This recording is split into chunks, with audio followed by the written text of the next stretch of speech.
Vamos esta tarde a intentar, en el breve espacio que tengo asignado, hacer una exposición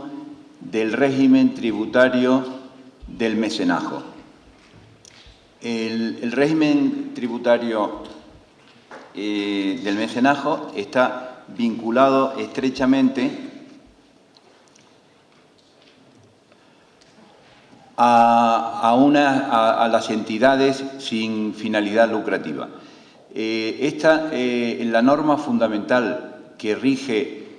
la fiscalidad del mecenazgo está contenida en la Ley 49/2002 del régimen fiscal de las entidades sin fin lucrativo y de los incentivos fiscales al mecenazgo. Esta ley del año 2002 sustituye a la regulación tradicional que existía sobre esta materia en una ley del año 1994 que comprendía no solamente el sistema fiscal relativo al mecenazgo, sino también la regulación sustantiva de las entidades que de alguna manera se consideran como más significativas en el mundo de las denominadas entidades sin fin lucrativo, como son las fundaciones. Es decir, que en la ley que deroga la actual vigente, sustituye a la antigua que tenía no solamente una regulación del mecenazgo, sino también de las fundaciones. La estructura de esta ley está, por lo tanto, dividida en dos o en tres títulos fundamentales. En uno de ellos se regulan las entidades beneficiarias de las actividades de lo que se denominan actividades privadas para la consecución de fines de interés general, que es en definitiva lo que constituye la esencia del mecenazgo, es decir, que dentro de la actividad privada el mecenazgo, en definitiva, constituye la parte de la actividad que realizan entidades privadas o personas físicas y que tienden como finalidad no la consecución de objetivos o finalidades crematísticas individuales, sino fines de interés general, culturales, docentes, de investigación de todo tipo. Entonces, esta ley contiene una regulación de este tipo de entidades, es decir, de qué entidades son las que en definitiva pueden acogerse a este sistema y en un segundo lugar está el régimen fiscal de los donativos, actividades que pueden ser beneficiadas, que pueden tener un incentivo fiscal especial por estar dentro de lo que se constituye actividades privadas en beneficio de estas entidades sin fin lucrativo. Entonces, una de las cuestiones fundamentales que lógicamente es necesario tener en cuenta y conocer perfectamente es cuáles son estas entidades que se denominan entidades sin fin lucrativo y que pueden constituir entidades, es decir, pueden beneficiarse o son realmente las que pueden beneficiarse de donativos, aportaciones de particulares y estas aportaciones o donativos tener los incentivos fiscales. En definitiva, siempre en el régimen fiscal las actividades del mecenazgo están siempre o normalmente están vinculadas con una clase especial de entidades que por diversos motivos se ha considerado que son las que pueden ser acreedoras de este beneficio fiscal. Por lo tanto, siempre es fundamental saber perfectamente cuáles son, cómo regula y define la ley este tipo de entidades. Tenemos como yo les decía antes, la entidad típica, paradigmática de esta sociedad, de estas entidades, es la fundación. La fundación es la entidad por antonomasia que contiene pues, los rasgos definitorios de lo que se considera una entidad sin fin lucrativo, porque son, en definitiva, patrimonios, organizaciones que tienen una finalidad de interés general. Es decir, la característica fundamental, bueno, ya lo desarrollaremos con más detalle posteriormente, pero la característica fundamental de las fundaciones es ser o constituir una organización, un patrimonio que el patrono destina o el patrono aplica a un interés general, a un interés específico, pero que no es nunca un interés particular en beneficio propio, en beneficio de sus familiares, etc. La fundación, por lo tanto, siempre, por el mero hecho de constituirse e inscribirse en el registro correspondiente, la fundación se considera ya de por sí que tiene la naturaleza de utilidad pública. Luego, al lado de las fundaciones, otra de las formas o de las entidades más comunes son las asociaciones sin ánimo de lucro declaradas de utilidad pública. Aquí vemos un pequeño, aparte de que las asociaciones, así como las fundaciones, son realmente un patrimonio con una estructura, unos estatutos, y ese patrimonio que se constituye por el fundador tiene como finalidad cumplir los designios del patrono para perseguir un determinado fin de utilidad general. En la organización tenemos realmente lo importante no es ese patrimonio afecto a un fin, sino una reunión de personas, una asociación, en definitiva supone una sociedad en la que intervienen diferentes personas asociadas, los cuales se reúnen, constituyen esta entidad con la finalidad de perseguir, de realizar una actividad de carácter general, del tipo que sea, deportiva, cultural, docente, en fin. Hay miles de asociaciones con diversos contenidos. Y para ser susceptibles de beneficiarse de este régimen y para que las donaciones que se realicen a ellas puedan tener este régimen fiscal, es necesario, en este caso sí que es necesario e imprescindible, la declaración de utilidad pública, que es una declaración que se realiza por la Administración y se sigue un procedimiento, un expediente determinado que termina en la declaración de utilidad pública cuando se reúnen determinados requisitos. Otro grupo importante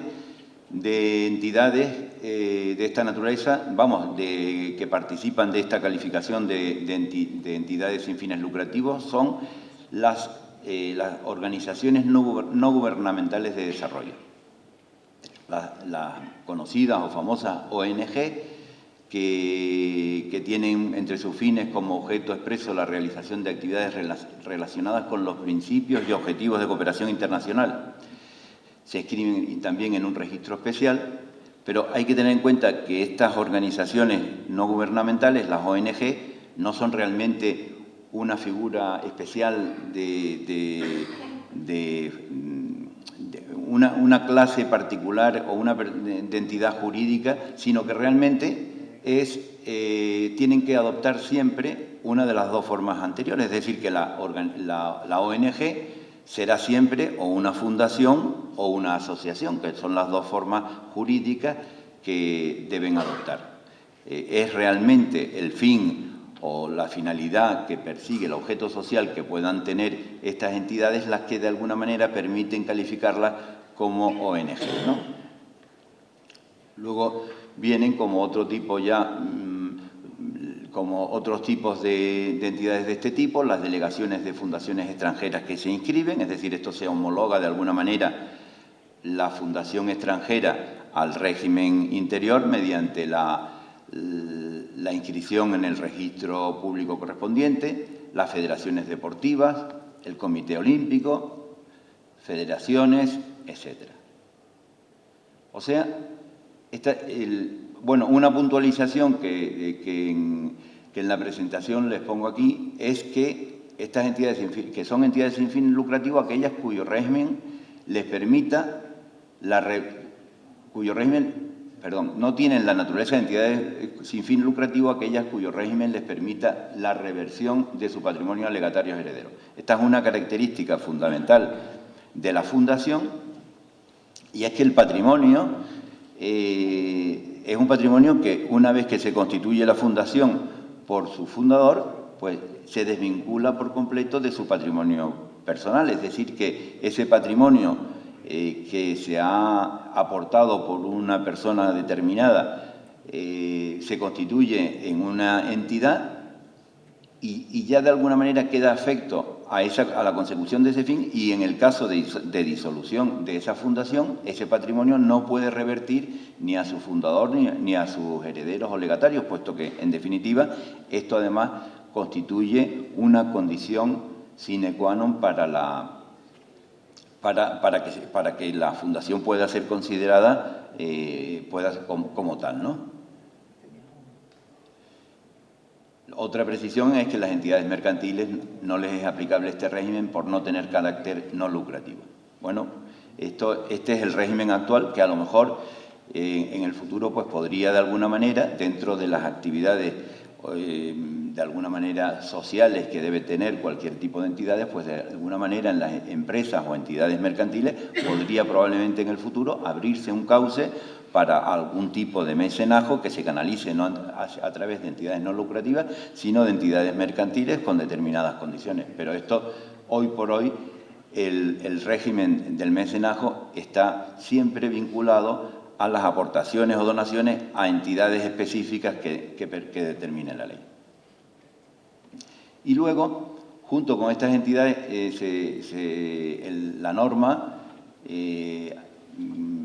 prevé también como entidades beneficiarias la Cruz Roja y la ONCE, la obra pía, aquí hay un error, ¿no? La obra pía de los santos lugares, entidades benéficas de la construcción, entidades religiosas, en fin, y hay otro grupo de entidades que luego desarrollaremos, que luego especificaremos. En la estructura de la ley, junto con en las disposiciones adicionales, se realizan una serie de aclaraciones y de disposiciones complementarias que de alguna manera, en algunas disposiciones adicionales, incorporan este régimen, incorporan al elenco de entidades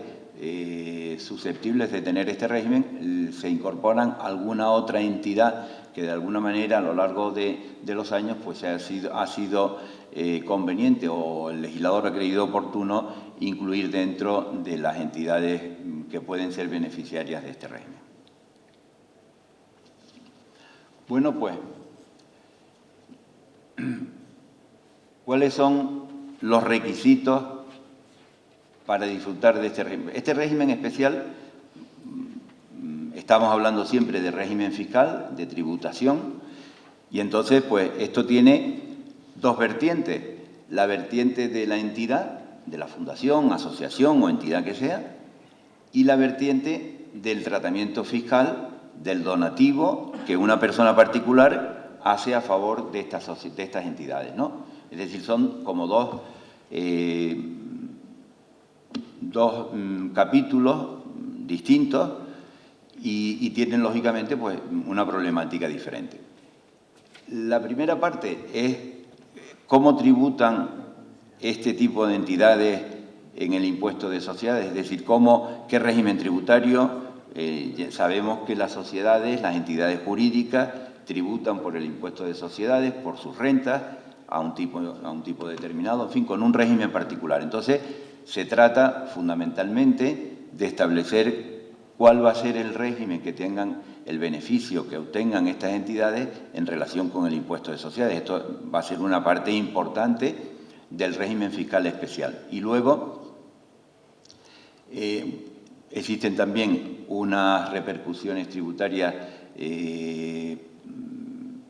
particulares en relación con diferentes tributos de ámbito local o impuestos de transmisiones patrimoniales que ya en términos generales expondremos.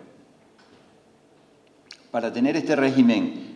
que, como veremos después, es tan favorable, pues el legislador requiere que este tipo de entidades reúnan una serie de requisitos que garanticen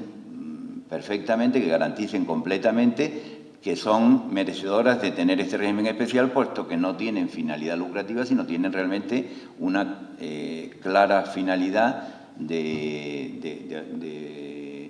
realizar algún servicio de utilidad general y que no sea el beneficio, el reparto o el beneficio de los propios interesados, ¿no? Entonces, los requisitos los enumera la ley en el artículo, me parece que es el artículo 16, perdón un momento. No, en el artículo 3 de la ley, y están recogidos en esta presentación, en esta diapositiva, y que podemos enumerar de la siguiente manera. Primero, el que ya hemos repetido varias veces, perseguir un fin de interés general. Luego, destinar a la realización de dichos fines el 70% de las rentas siguientes. Rentas derivadas de explotaciones económicas, rentas derivadas de la transmisión de los bienes de su patrimonio e ingresos que obtengan por cualquier otro concepto. Es decir, esta es una condición indispensable que deben tener estas entidades para disfrutar de este régimen especial, y es que el 70% de sus rentas se destinen a esta finalidad general. Otro requisito es que la actividad no consista en el desarrollo de explotaciones económicas no exentas ajenas a su objeto. Y añade que se entiende cumplido este requisito si el importe neto de la cifra de negocio no excede el 40% de los ingresos totales. Es decir, que no es incompatible la existencia en el seno de estas entidades de explotaciones económicas, es decir, del desarrollo de actividades mercantiles normales, pero siempre que estas actividades se encuentren dentro de unos límites que la ley establece en el 40% de los ingresos totales. Otro de los requisitos que ya antes creo que lo citamos es que los fundadores, asociados, representantes, miembros de los órganos de gobierno y familiares no sean los destinatarios principales de las actividades, ni tengan condiciones especiales para utilizar sus servicios. Es otra exigencia lógica, es decir, la fundación no es para conseguir un beneficio particular de su fundador o de sus familiares, sino para obtener un fin de interés general. Otro requisito es que los cargos de representantes y patronos sean gratuitos. Esto tiene ciertas excepciones. En principio, el cargo de patrono tiene obligatoriamente que ser gratuito, pero, de alguna manera, esta limitación afecta exclusivamente al cargo de patrono. Quiero decir con ello que, por ejemplo, en una fundación,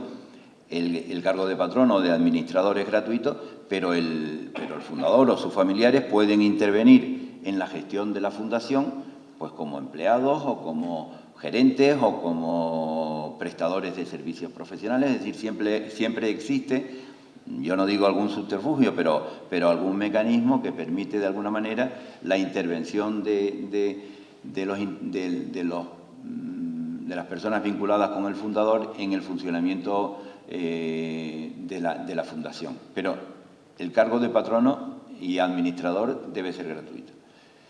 Y otro requisito al que también aludimos anteriormente es que, como consecuencia de que el patrimonio de la fundación es un patrimonio que tiene una finalidad pública y que se desvincula del propio fundador, pues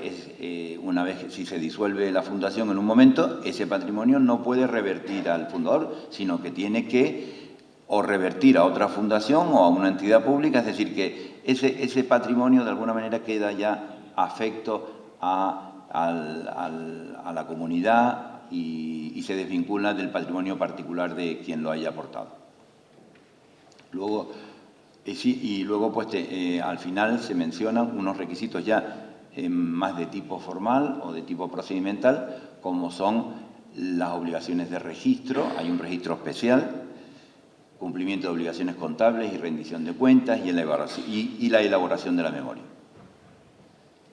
Bueno, tengo que decir que en las fundaciones nosotros estamos haciendo mención a esta ley, que es la Ley 49/2002, que, como dijimos anteriormente,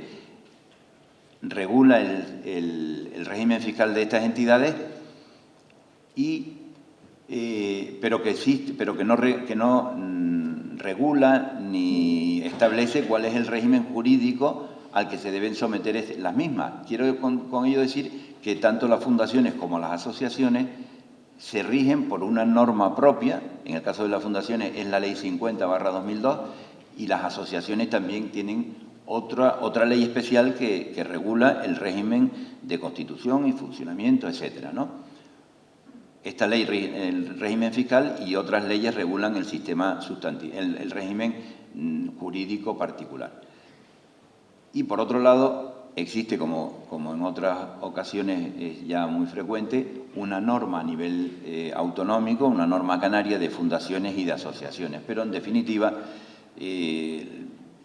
no tienen grandes diferencias con la normativa estatal. En la diapositiva que tienen presente, que tienen aquí en la pantalla, se vuelve a insistir aquí en el matiz de qué se entiende por ánimo de lucro. Y bueno, no tener ánimo de lucro significa que no puedan repartir beneficios o excedentes entre los socios. Es decir, este es un poco el concepto de lo que debe entenderse como asociaciones sin ánimo de lucro. Es decir, que los asociados o los fundadores, a través de estas entidades, no van a conseguir el reparto de un beneficio. Pero no quiere decir que la asociación o fundación no pueda tener una actividad económica que genere beneficios, porque eso no es incompatible con dicha finalidad. Y bueno, aquí se hace referencia a los requisitos que establece la ley autonómica sobre este tema, ¿no? Bueno, tengo que añadir que este régimen especial, este régimen fiscal especial que desarrollaremos después, no es un régimen automático, sino que exige que la fundación o la asociación o la entidad que sea solicite expresamente la aplicación del régimen especial, ¿no?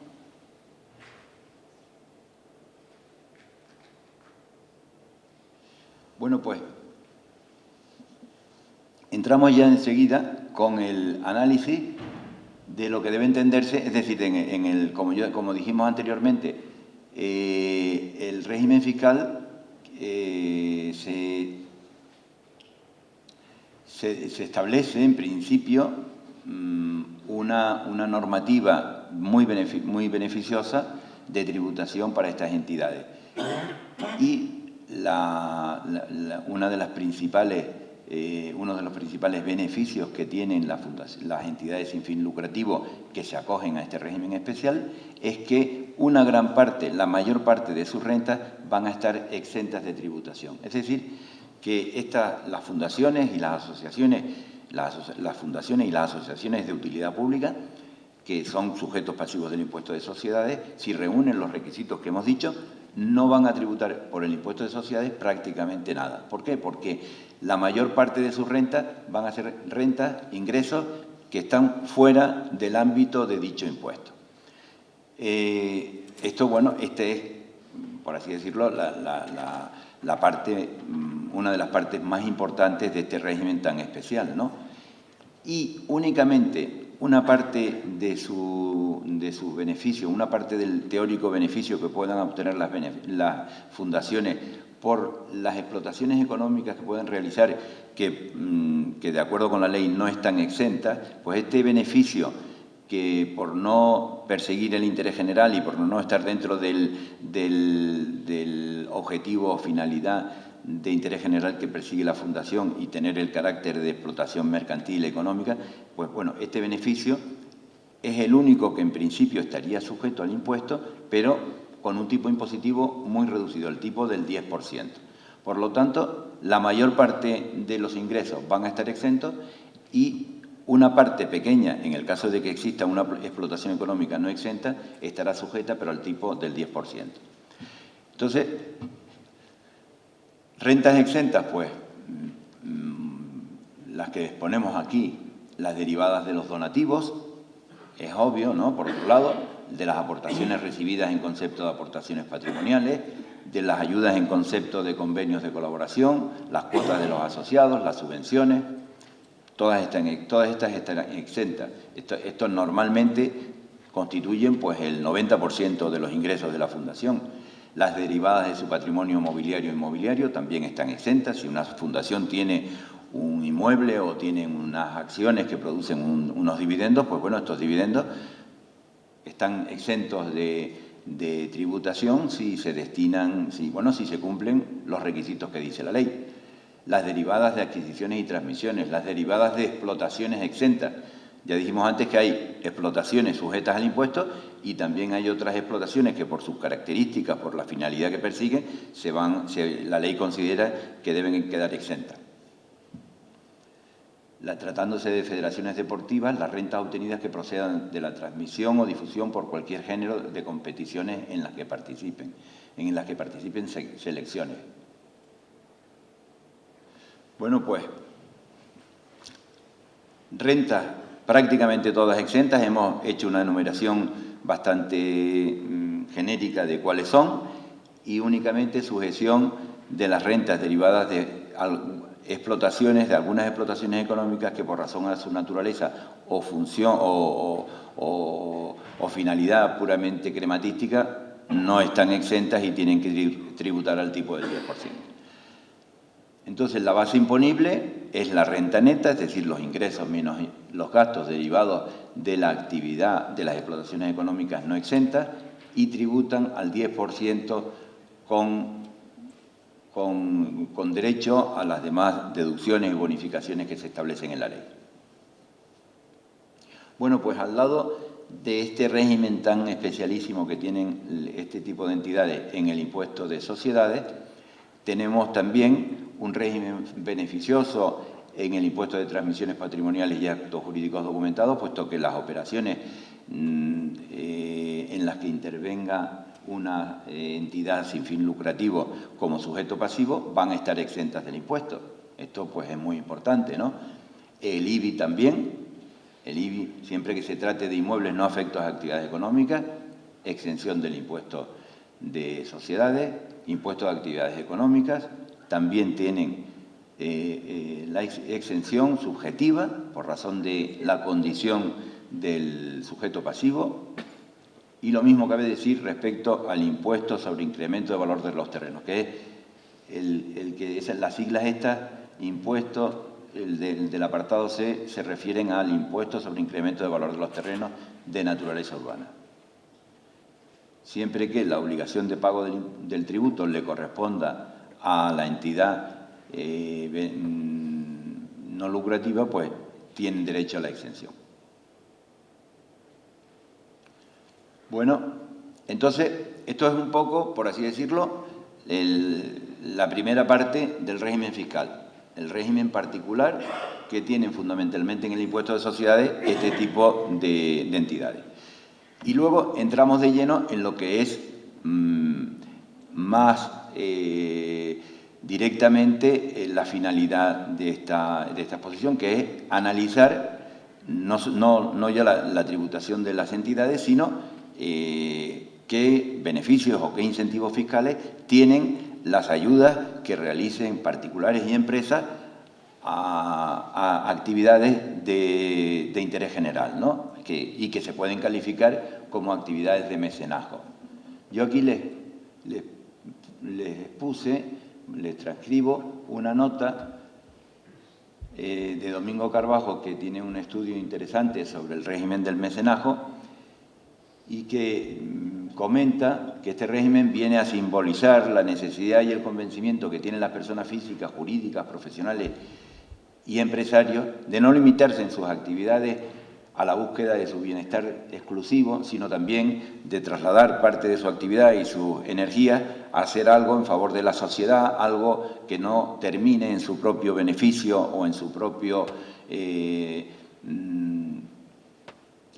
interés particular, sino que trascienda del mismo y de alguna manera afecte a la sociedad en general por ser una actividad de naturaleza social, deportiva, cultural, etcétera, etcétera, ¿no? Todo esto, todas estas actividades que realizan los particulares, que no persiguen el beneficio propio, sino que de alguna manera trascienden del mismo y que tratan de conseguir un beneficio en general para la sociedad, del tipo que sea, pues es en definitiva lo que a través de esta normativa se intenta potenciar, incentivar, estimular, porque es en definitiva esto lo que constituye el mecenazgo, ¿no? Entonces, hay dentro del mecenazgo dos grandes bloques. Uno que ya de alguna manera hemos estado hablando de él y es el relativo a los que ya estudiaremos en qué se concreta, que son los relativos a los incentivos fiscales, los beneficios fiscales que tienen las aportaciones, donativos que los particulares o las empresas realicen a favor de estas entidades, pero al lado de este tipo de incentivos fiscales existen también ya otras figuras que ya no son tan típicamente altruistas, sino que de alguna manera participan, son como una especie de situación intermedia entre una actividad filantrópica exclusivamente y una actividad que persigue el beneficio particular y que están incluidas dentro del capítulo segundo que se llama Otras formas de mecenazgo. Aquí cabe encontrar cierta, más que una actividad filantrópica 100%, pues sí, se combina un poco el interés particular o el interés crematístico individual con el interés de utilidad pública, ¿no? Porque son actividades que realizan los particulares que de alguna manera trascienden su propio interés, pero que de alguna manera, pero también se ven beneficiados ellos, ¿no? Dentro de este segundo capítulo tenemos los convenios de colaboración empresarial en actividades de interés general, los gastos de actividades de interés general y los programas de apoyo a acontecimientos de excepcional interés público. Los analizaremos enseguida. Bueno, aquí se añaden en las entidades beneficiarias otras entidades que se han ido incorporando al elenco de sujetos susceptibles de beneficiarse de este régimen. Ven cómo al lado de las entidades sin fin lucrativo a las que hemos dedicado especialmente atención están también pues el Estado, comunidades autónomas, universidades, en fin, otros organismos públicos que se citan y que aparecen en esta diapositiva.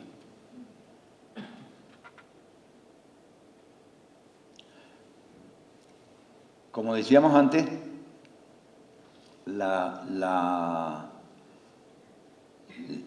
el régimen fiscal de las donaciones forma el segundo paquete de incentivos fiscales que nos corresponde analizar y quizás el más importante, y hace referencia un poco pues, a qué incentivos de tipo fiscal tienen los particulares, las empresas, cuando realizan un donativo a una entidad pública. Yo creo que esto todos conocemos porque al confeccionar la declaración de la renta, pues siempre en un capítulo al final pues vemos que hay una partida que es donativos y tal, que incluye la declaración y que permite que nos deduzcamos un porcentaje determinado de los donativos. Bueno, pues en definitiva, esta casilla, esta parte de la declaración de la renta en la que se permite que el particular en su declaración de impuestos se deduzca una pequeña parte de la cuota en el caso de que haya realizado donaciones de este tipo. Bueno, esto es la materialización práctica de este sistema en lo que concierne a cada persona en particular, ¿no? Entonces, lo mismo ocurre, por supuesto, con las sociedades. Los tipos de donaciones que prevé la norma, la ley, regula el régimen de las donaciones, bueno, especificando los distintos tipos de donaciones, según se traten de donaciones en efectivo, donaciones de bienes de patrimonio histórico, bienes culturales, cuotas de afiliación. Esta regulación tiene su interés porque, fundamentalmente por lo que vemos en esta diapositiva, por lo que se refiere a la forma de calcular o valorar el importe, ¿no? Porque si bien evidentemente, cuando se trata de un donativo en dinero,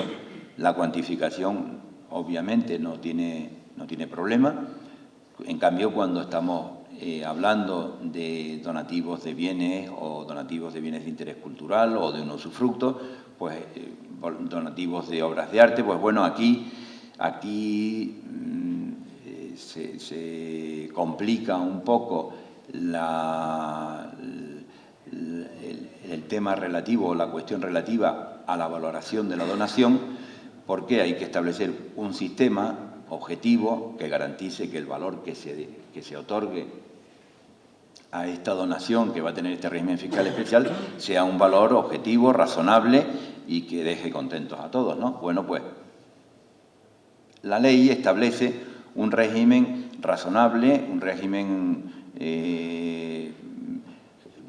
típico de valoración de los distintos tipos de donativos según su naturaleza, ¿no? Y en esto pues no se aleja a lo que es usual en la valoración de los bienes para otros efectos fiscales, ¿no? En esta pantalla que tienen ahora delante, se expone de forma resumida lo que es la base fundamental del régimen, lo más importante del régimen fiscal aplicable a los donativos, es decir, a los donativos tanto de personas físicas como jurídicas. Digo que es lo más importante porque, en definitiva, el incentivo fiscal está fundamentalmente vinculado, ligado al impuesto sobre la renta o al impuesto de sociedades, y consiste, en el caso de personas físicas, en una deducción del 25% del donativo, de la base de la deducción, y en el caso de las sociedades del 35%. En el caso de sociedades, con un límite que es el 10% de la base imponible. Bueno, es decir, esto lo veíamos antes cuando hablábamos de la confección de la declaración de renta, que en la casilla, después de obtener la cuota íntegra, en el capítulo de deducciones, pues aparece una deducción posible que es el 25% de donativos, pues en este capítulo es donde se incorporan estas deducciones. Y esta donación se ha extendido a través de una ley del año 2007, este régimen fiscal, también a los donativos a los partidos políticos. Este régimen entró en vigor en el año 2007 y luego hay que decir que, además, las posibles rentas que se puedan generar con motivo de las donaciones realizadas a estas entidades están exentas tanto del impuesto sobre la renta como del impuesto sobre el incremento de valor de los terrenos. Es decir, que si una persona realiza un donativo, una entrega gratuita, un donativo de un inmueble a favor de una entidad de esta naturaleza,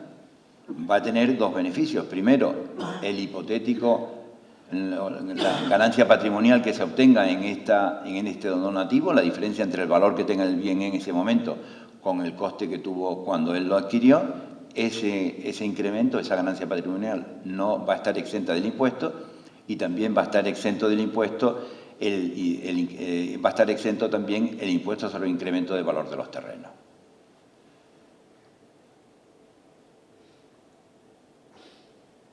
Bueno, las universidades también se incorporan dentro de este régimen especial.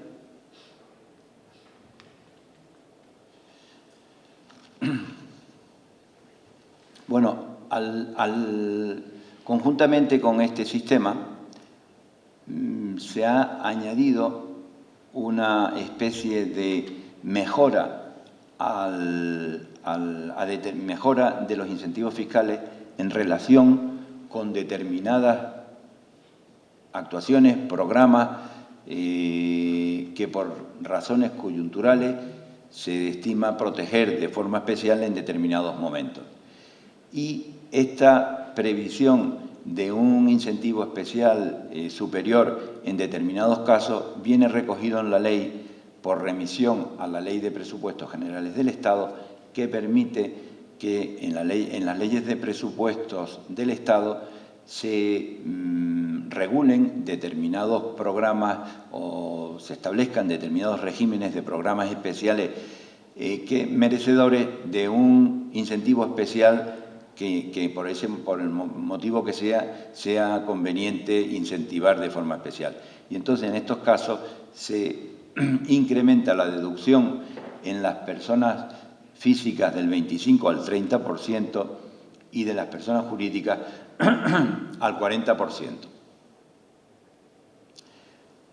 El artículo 22, como decimos, es el que regula esto, el artículo 22 de la Ley 49,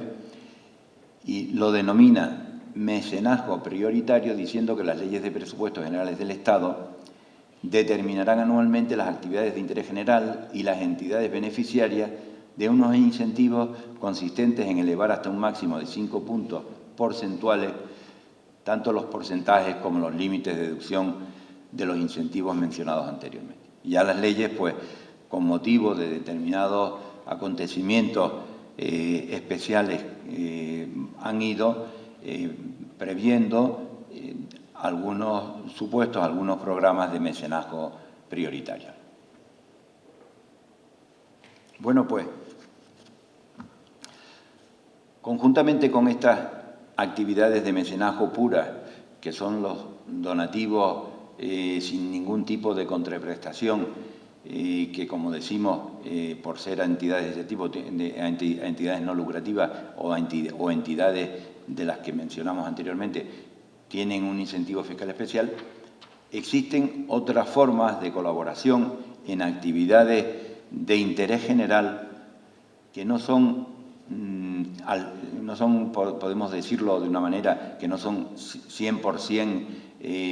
sin contraprestación, sino que hay algún tipo de compensación a favor de la empresa que realiza esta actividad. Estos convenios que se establecen o que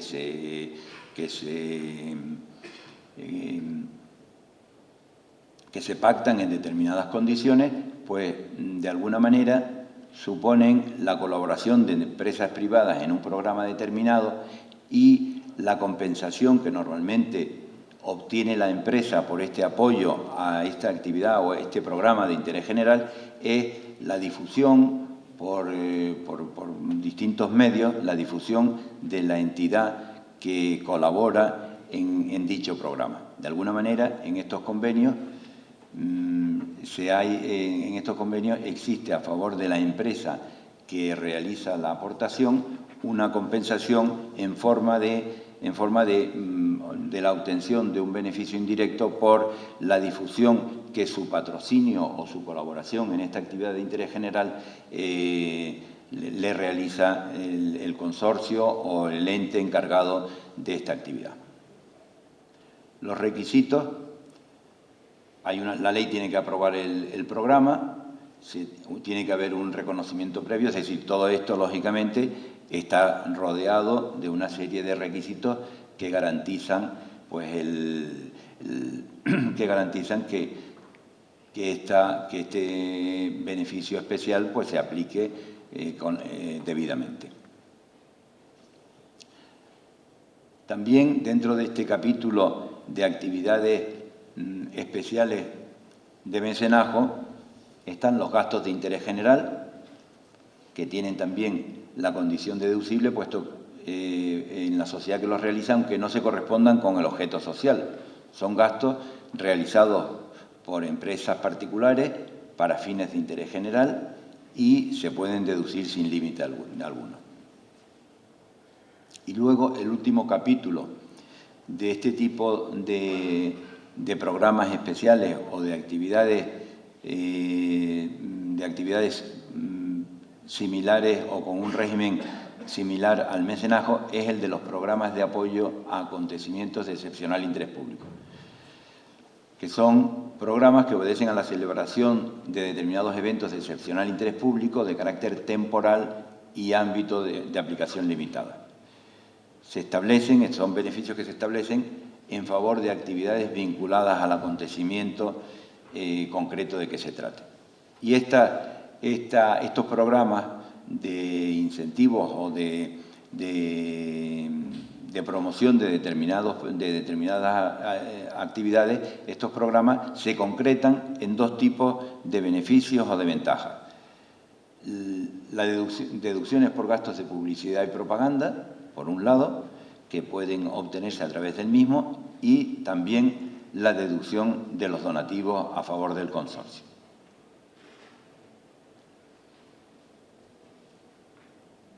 Los partidos políticos, como dijimos anteriormente, y por la ley de 2007, se tienen en este sentido un régimen bastante similar al de las entidades no lucrativas. Los donativos también se benefician de este régimen especial de incentivo fiscal, tienen unas limitaciones cuantitativas, pero tienen un tratamiento fiscal similar al de los donativos a entidades no lucrativas. En esta ley se regulan los requisitos que deben reunir las aportaciones y las donaciones tanto de sus afiliados como de terceras personas, permitiendo que los partidos políticos puedan recibir donaciones no finalistas procedentes de personas físicas o jurídicas dentro de los límites y de acuerdo con las condiciones y requisitos establecidos. Límite, 100.000 euros. Yo no sé si actualmente el límite sigue estando en 100.000 euros o se ha subido. Ahora tengo la duda sobre este tema. Últimamente se ha hablado bastante de esto y creo que en la prensa ha salido, pero no estoy seguro si continúa siendo este límite o se ha elevado. En la práctica, bueno, las donaciones efectuadas tendrán el mismo régimen tributario que es aplicable a las donaciones a las entidades sin fin lucrativo mencionadas en la Ley 49. ¿De acuerdo? Bueno, pues esto, y así de forma rápida, es el contenido fundamental, entiendo yo, de la Ley 49/2002 que regula las entidades sin fin lucrativo y de los incentivos al mecenazgo, lo que se conoce comúnmente como Ley del Mecenazgo, que es la que en definitiva últimamente se está contemplando la posibilidad, se está estudiando su revisión o su modificación o adaptación a las nuevas circunstancias. Juntamente con la ley del mecenazgo hay otras normas que de alguna manera, aunque no afectan directamente a actividades típicas del mecenazgo, sí pueden considerarse que tienen alguna relación o o que suponen de alguna forma un incentivo a actividades que de alguna forma podemos considerar que por ser culturales, por ser de investigación o por ser actividades que no se limitan exclusivamente al beneficio mercantil, aunque el cauce por el cual dichas actividades se pongan en práctica sean el de una entidad mercantil, es decir, el de una explotación económica, son merecedoras a lo mejor de un tratamiento especial para favorecerlas. Es decir, estoy refiriéndome a las actividades realizadas por empresas o sociedades mercantiles que de alguna manera se considera que por su trascendencia o repercusión social, educativa, cultural, etcétera, pues se interesa o el legislador considere que deben ser objeto de una protección o de un estímulo especial. Creo que este es un capítulo importante en el que cualquier modificación de la normativa sobre el mecenazgo puede volcarse, porque aquí también puede haber un campo muy propicio para estímulo de actividades que, a pesar de ser actividades privadas, mercantiles, pues a su vez sirvan también perfectamente para la consecución de objetivos de interés general. Por ese motivo yo aludo aquí al régimen especial que ha existido. Estoy hablando siempre de los estímulos de tipo fiscal. Y el cine, las actividades cinematográficas y audiovisuales han tenido en estos últimos años un régimen fiscal especial en el impuesto de sociedades que le permitía con sujeción a determinados requisitos, unas deducciones importantes en el impuesto de sociedades que, en el caso de Canarias, por la aplicación del REF, estos incentivos a la inversión se veían notablemente incrementados y eran muy favorables. Hago mención a ellos, pero también tengo que decir que estos incentivos, que desde hace 4 o 5 años el legislador fiscal ha ido recortando todo este tipo de desgravaciones a la inversión, y dentro de ellas han entrado, lógicamente, también las deducciones por inversiones cinematográficas. Con lo cual, y en el año 2012 fue el último año en el que resultaba aplicable este tipo de deducción. Aquí se hace referencia a los dos tipos, a las deducciones existentes y a la anulación de las mismas en el año 2012. Luego, por último, he incluido una pequeña referencia al régimen tributario del IGIC, que de alguna forma afecta a las actividades de tipo cultural o a las actividades realizadas por entidades no lucrativas. En el IGIC existen, el IGIC es el Impuesto General Indirecto Canario, de estructura similar al IVA, pues este tipo de actividades o prestaciones de servicios de carácter social efectuadas por entidades de derecho público y establecimientos privados de carácter social están exentos del impuesto. Decir que las entidades, los establecimientos privados de carácter social, pues de alguna manera vienen a ser estas entidades, las entidades no lucrativas de las que nosotros estamos hablando, solamente que en el ámbito del IGIC reciben esta denominación.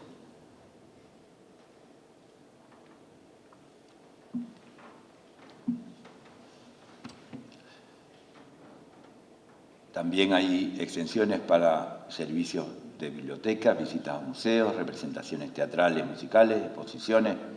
Bueno, pues, salvo estos casos especiales, todo este tipo, no existe un tipo reducido, un tipo especial para las actividades o para los servicios de carácter cultural, llámese cine, teatro, sino que están en general sujetos al tipo general. Bueno, pues esto es un poco resumidamente, la explicación que yo he pretendido darles sobre el régimen fiscal del mecenazgo. Si les parece, cualquier duda que tengan, cualquier pregunta, yo estoy encantado de contestarlas en la medida en que pueda. ¿Hay alguien que...? Sí, sí. Quería que me... muchas gracias. Muchas gracias. Acaba de hablar, casi en la última parte de su exposición, de estas empresas que son mercantiles, que tienen ánimo de lucro, pero que pueden desarrollar una función también altruista o que de interés general, ¿no? ¿Esto cómo se articula? Es decir, ¿quién certifica o quién dice que esa actividad que está haciendo esa empresa es merecedora del estímulo? Bueno, yo me referí en el último bloque de actividades que regula la ley del mecenazgo a los convenios de... Perdón un momento.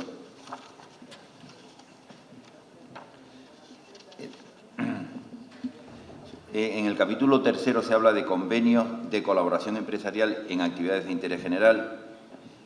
gastos en actividades de interés general y programas de apoyo. Evidentemente,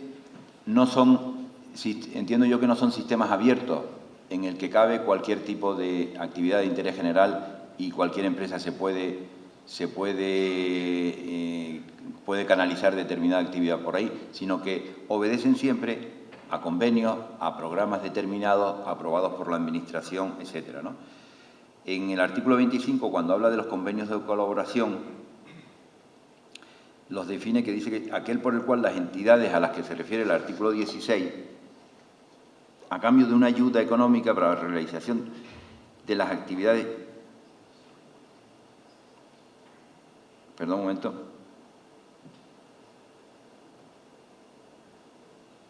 Es decir, en este caso, en los convenios de interés general, son también las entidades beneficiarias, las entidades enumeradas como entidades no lucrativas, las que de alguna manera son las beneficiarias de este sistema. Ellas son las que recibirán esa colaboración por parte de las empresas particulares y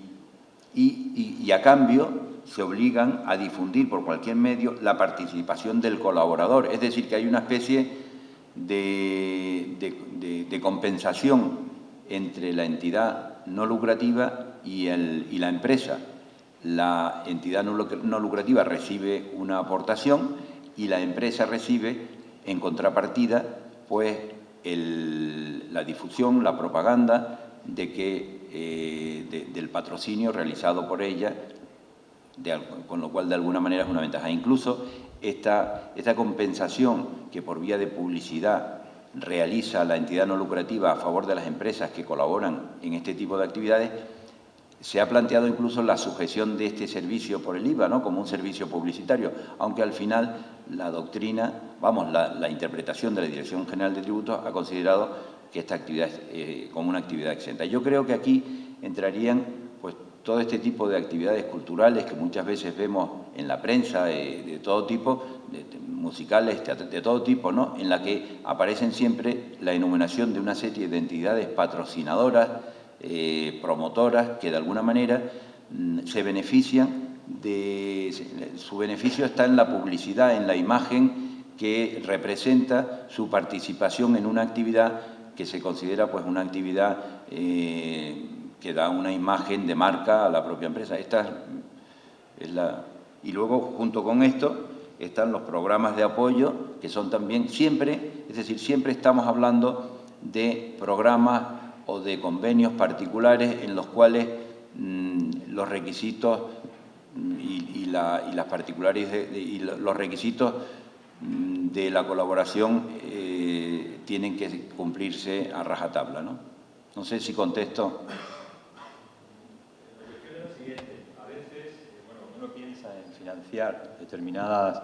actividades que tienen que ver con la creación, puede ser cinematográfica o de un programa de televisión educativo o de lo que me interesa a mí como productor es ver cómo puedo yo traer dinero a esa producción, pues de alguna manera haciendo esa actividad que hago que tiene un interés general, ¿no? No tanto como productor tener una publicidad o yo donar un dinero para que mi nombre de forma publicitaria figure como alguien que apoya, ¿no?, una actividad, sino traer fondos para la producción, para poner en marcha ciertos proyectos que pueden ser interesantes de interés general. Es lo que no veo en todo esto. Yo tampoco lo veo. Yo creo que aquí, hasta donde yo entiendo, claro, hay un campo muy importante de ampliación de las actividades del mecenazgo hacia otro ámbito que no esté exclusivamente limitado a la intervención siempre de una entidad no lucrativa, sino que de alguna manera pueda pueda plantearse esta actividad o este servicio de interés general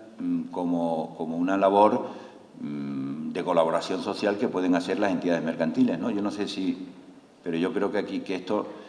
el enfoque que existe actualmente está siempre vinculado con actividades a desarrollar por este tipo de entidades, ¿no?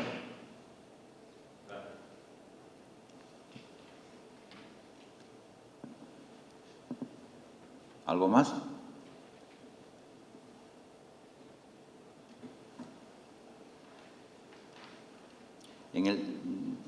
No he citado algo que quizás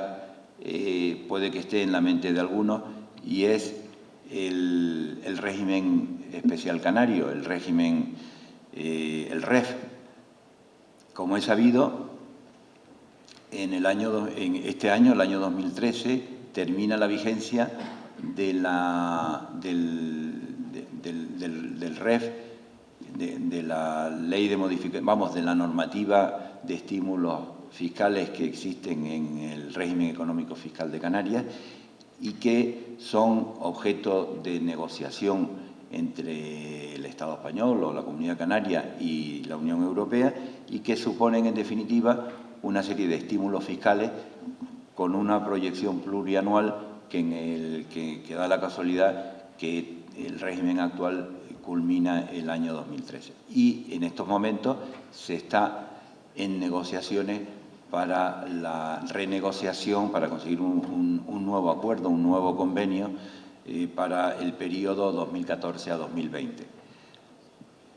Yo no conozco, tengo alguna noción de por dónde van los tiros, de cuáles son las modificaciones que intentan realizarse, pero entiendo que también en este campo, es decir, en la negociación del futuro REF, en la Reserva para Inversiones en Canarias, estímulos a la inversión, etcétera, que he oído comentar que de alguna manera intentan introducir en la normativa del nuevo REF algún estímulo a la actividad investigadora, universitaria, actividad docente, en definitiva vinculado con la actividad cultural. No sé, pero me parece que también podría ser otro aspecto, otro tema interesante en el mundo en el que nos movemos del mecenazgo. Es decir, si bien a través del REF, de alguna manera, podría existir o podría plantearse un estímulo que de alguna manera estuviera vinculado con estas actividades tan interesantes y incardinadas dentro del REF, ¿no?